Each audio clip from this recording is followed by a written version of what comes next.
Welcome to Drift into Dreaming, the podcast where we unwind, relax, and drift gently into sleep. I'm your host, Luna. Thank you for joining me tonight. This evening, I'll be reading a retelling of a timeless folktale about how the darkness of night came to be. There are many versions of this story from places like Africa and Brazil. It all begins long ago, in a land where the sun never set and people only knew daylight. But in the end, through love, cleverness, and a touch of human error, nighttime was born, and with it, a time for peace, stillness, and rest. So now, as we begin, make sure you're cozy and comfortable in bed. Settle into a position that feels just right for you. Let your body begin to soften, your muscles gently relax, and your head and neck sink into your soft, supportive pillow. Take a moment to check in with yourself. Notice any thoughts, worries, or emotions that may be present. Become aware of any tension or aches in your body. Take a few deep, nourishing breaths. As you breathe, simply acknowledge whatever you're feeling. Accept its presence, whether in your body or your mind. And gently remind yourself, now is the time to rest and let go. Life brings each of us a wide range of emotions, challenges, and moments. Some light, some heavy. Though we all aim to be happy and content, it's completely natural to experience difficult days or low moments. It's all part of being human. So right now, let everything be just as it is. Release the urge to change or fix anything.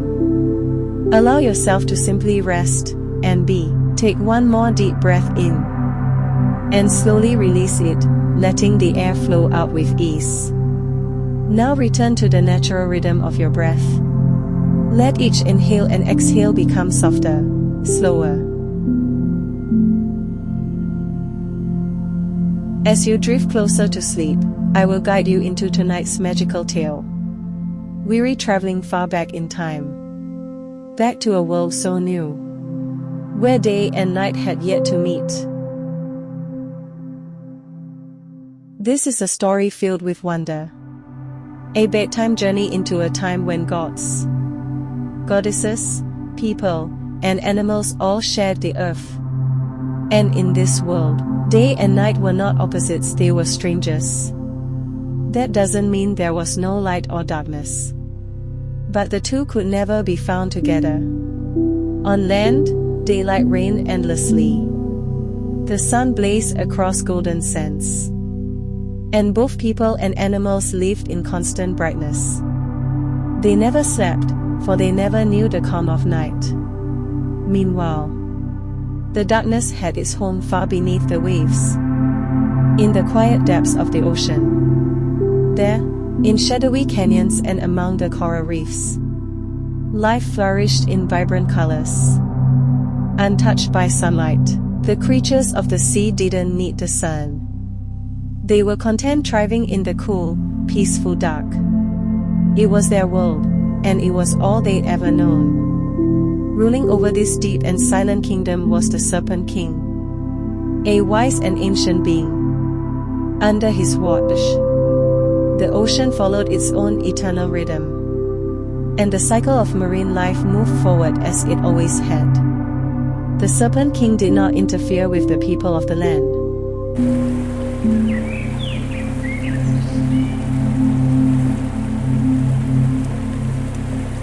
They lived under the sun, taking only what they needed from the sea. And so, light and darkness existed side by side, each in its own place, never crossing paths. The light was bound to the land, the darkness to the sea. And that was how the world remained. For a time, the Serpent King had a daughter, a princess whose beauty was renowned. far beyond the ocean's depths. Even the vast treasures of her father's underwater kingdom paled in comparison to her radiance. One day, a powerful king from the land heard tales of the serpent princess's beauty. Captivated by the stories, he vowed to win her heart and asked for her hand in marriage. He set sail across the sea, guiding his boat far from the shore. With him, he carried a bag filled with glittering jewels, precious stones found deep within the earth, known only to the land. He hoped these rare gems would impress the Serpent King and show his sincere intentions toward the princess. When he reached a part of the ocean so deep that the land behind him faded from view, the Land King opened his bag and gently dropped the jewels into the water.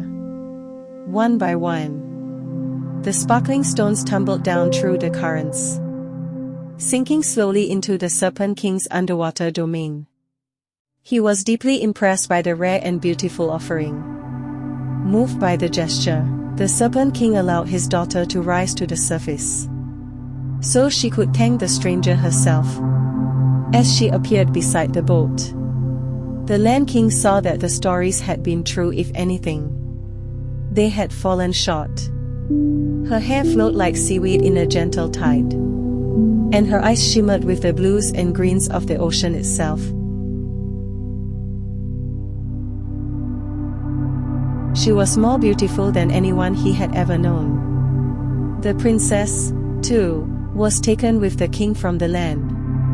His kind eyes, deep and brown like the soil of the earth, and his gentle smile warmed her heart. She fell in love with him, and when he asked her to be his wife, she agreed.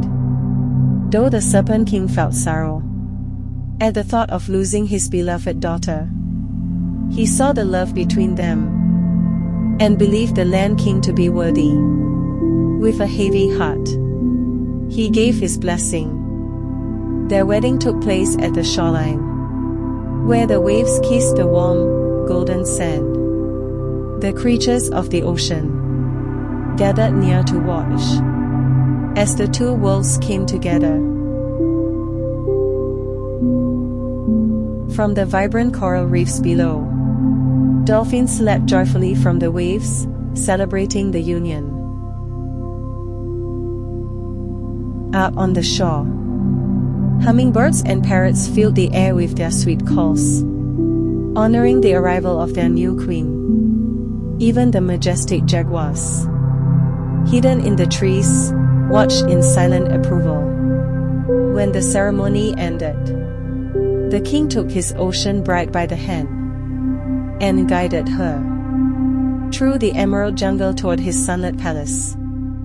As they walked, the queen was mesmerized by the wonders of this world of light. Monkeys swung playfully through the treetops, while sloths peeked out from leafy branches with sleepy curiosity.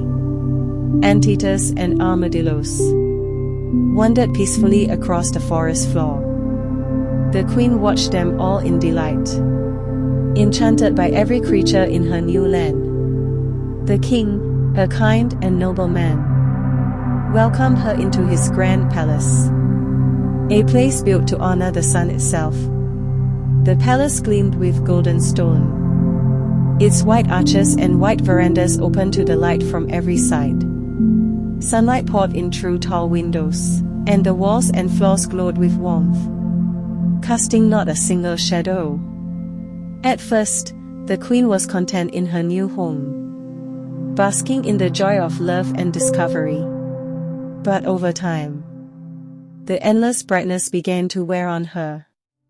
She had spent her life beneath the waves, surrounded by the cool, soothing darkness of the deep sea. Now, exposed to constant daylight, the color slowly drained from her cheeks, as though the sun itself was washing away her brilliance. Though she said nothing, the king noticed her growing weariness. He watched with quiet worry as her radiant glow began to fade. One day, filled with concern, he gently asked her, "What can I do to bring you happiness again?" The queen looked at him with soft, tired eyes. "I long for the darkness," she whispered. "I need to escape this daylight, if only for a little while. If the sun could disappear, even briefly, I could finally rest." The king's heart ached for her. He called upon his wisest advisors for help, desperate to ease her pain. But they shook their heads solemnly and said, "You cannot banish the sun." The wisest of the king's advisors stepped forward and said, "If the queen longs for the comfort of darkness, then you must bring it to her from the sea. There is no true darkness here on land." The king listened carefully and realized this was a wise and compassionate solution. He summoned his 3 most loyal and trusted servants. To them, he gave a large, empty cloth bag and a small sack filled with glittering jewels. "Go," he instructed, "to the place where my bride and I were married, by the sea. Sail far from the shore, into the deep waters, where the land disappears from view. Then, open the sack and release the jewels into the ocean." He continued, "When the serpent king appears, ask him to fill your cloth bag with darkness, for his daughter." The servants nodded solemnly. But the king gave them one final warning. "When you receive the darkness, do not open the bag. Return through the jungle without delay, and bring it straight to the queen. This must be done exactly as I've said." The servants bowed in agreement, gathered the precious jewels and the empty bag, and set off for the ocean's edge.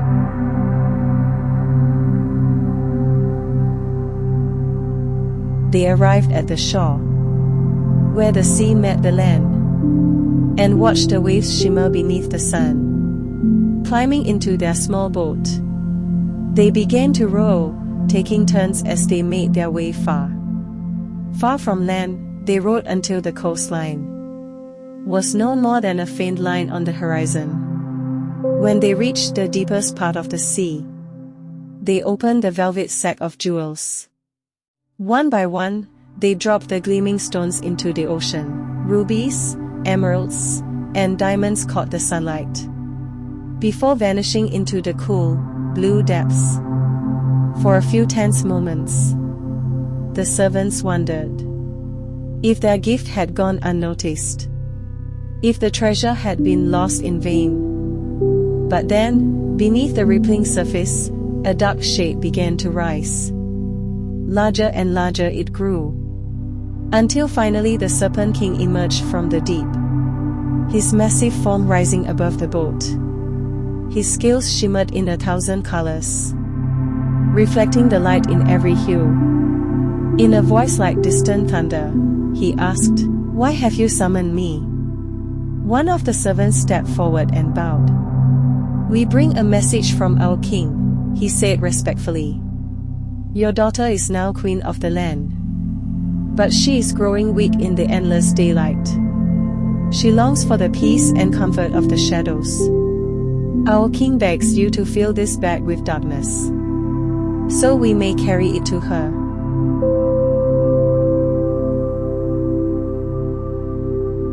Holding the cloth bag over the side of the boat, the servant waited anxiously for the Serpent King's reply. "I am saddened to hear of my daughter's sorrow," the great king said solemnly. "I will fill this bag for her. Wait here." With that, he gently took the bag from the servant's hands and, with a graceful motion, dove back into the sea, leaving behind only a small ripple on the surface. Down, down, down he swam, past the shimmering greens and blues of the upper waters, past schools of curious, colorful fish, into the deepening twilight below.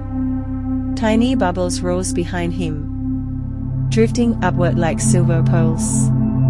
At last, the Serpent King reached the quietest, darkest part of his kingdom, far down near the ocean floor, where silence reigned. there, he opened the bag and carefully gathered the gentlest shadows of the sea. He included soft, glowing organisms that thrived in darkness, and delicate plants that curled and bloomed in the absence of light. All of it he bundled into the bag with great care, tying it shut tightly once it was full. Then he began his ascent. Through inky water he rose, the shadows giving way to deep blues. Colorful fish flitted past once more as he neared the surface, until finally, he emerged beside the waiting boat. Rising above the water, the Serpent King placed the now heavy bag gently into the servant's hands. "Take this to my daughter," he said kindly. "She will find peace in it. But remember, do not open the bag. Those on land do not understand the darkness. If it escapes before reaching her, you will not be able to contain it." The servants bowed in understanding and set the bag gently in the center of their boat. Then, with a flick of his magnificent tail, the Serpent King turned and disappeared once more into the ocean depths. They watched until he was nothing but a ripple and a trail of bubbles breaking the surface.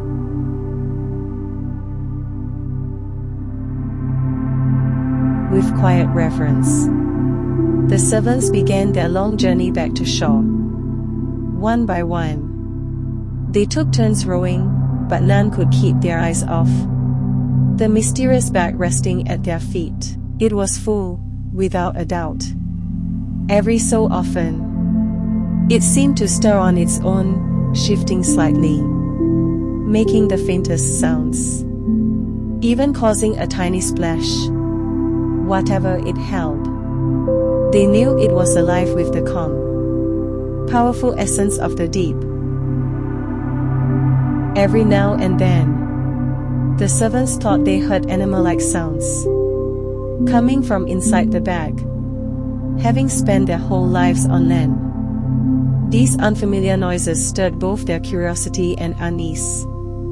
They rowed faster, determined to reach the shore as quickly as possible. Sitting in a small boat, with a mysterious bag full of darkness, made them increasingly nervous. At last, the land came into view. They reached the sparkling white and golden sands of the beach.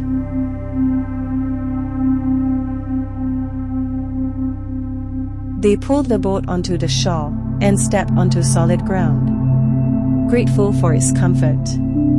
But then came the question, who would carry the bag? After a brief discussion, they decided two of them would carry it together, while the third followed behind to ensure nothing slipped out.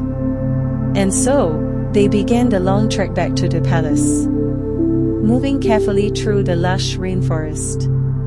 They passed under towering palms and broadleaf nut trees, trading places from time to rest their arms.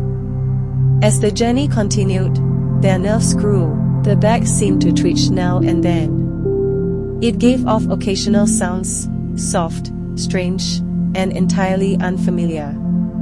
At one moment, the bag jerked so suddenly that one of the servants dropped it in alarm. As it hit the ground, the knot loosened, and the top of the bag fell open. The three servants froze. Instead of rushing to tie it shut, they backed away in fear, watching as a thin wisp of darkness slipped out. Slowly at first, the darkness crept into the air. Then, as if gaining confidence, it pushed the opening wider, until the contents of the bag began to pour out. They stared in horror as shadows spilled into the forest like smoke. First came a soft splash, then a rush of wind, then tiny, echoing peeps and whispers swirled around them before fading into the trees. Realizing they had lost their precious gift, the servants grabbed the now empty bag and ran toward the palace, hearts pounding. behind them, the dark gifts of the Serpent King flowed freely through the rainforest, spreading far and wide. Meanwhile, the queen lay in her sunlit room at the palace, covering her eyes to block out the ever-present light. Though she lay in her soft bed, she couldn't find rest. Then, something changed.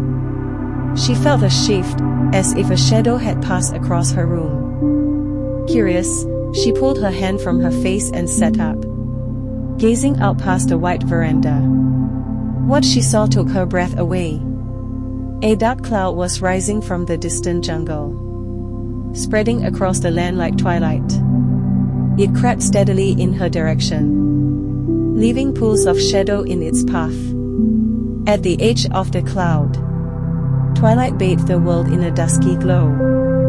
It was soft, quiet, and cool, just as she had longed for, recognizing the one thing her heart had yearned for. The queen felt a deep joy stir within her. Without hesitation, she stepped out onto the veranda, eager to meet the darkness at last. She stretched out her hands toward the approaching twilight. As the cool dusk settled over the veranda, she welcomed it like an old, beloved friend. Relief washed over her. At last, she was free from the relentless daylight. A deep sense of calm and comfort filled her entire being. With a contented sigh, she returned to her bed and nestled into its soft, feathery warmth. Her head sank into the pillow, and for the first time in forever, she didn't lie awake. Instead, she drifted into the deepest, most peaceful sleep she had ever known. At long last, the queen was able to truly rest.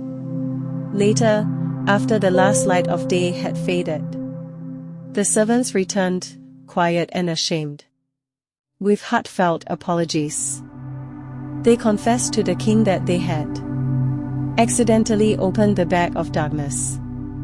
Just as the Serpent King had warned, they had been unable to contain what was inside. The strange, wild forces from the ocean had escaped into the forest. But rather than bringing chaos, something extraordinary happened. The darkness settled into the land, transforming into new life. Mysterious creatures and plants that thrived in shadow, welcoming both day and night. Thus, the gifts of the Serpent King became the nocturnal animals of the rainforest. Creatures of the night now roamed the land, and the people discovered the beauty of balance, of light and darkness. They embraced the night as a time of stillness and rest. And just like their queen, they came to cherish the daylight more, knowing that each evening brought a peaceful pause.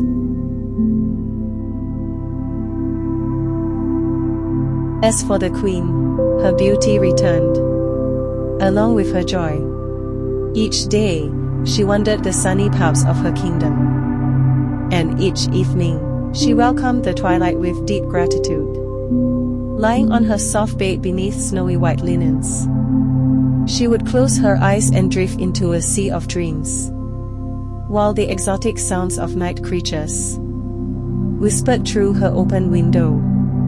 And that, dear listener, is how night came to be.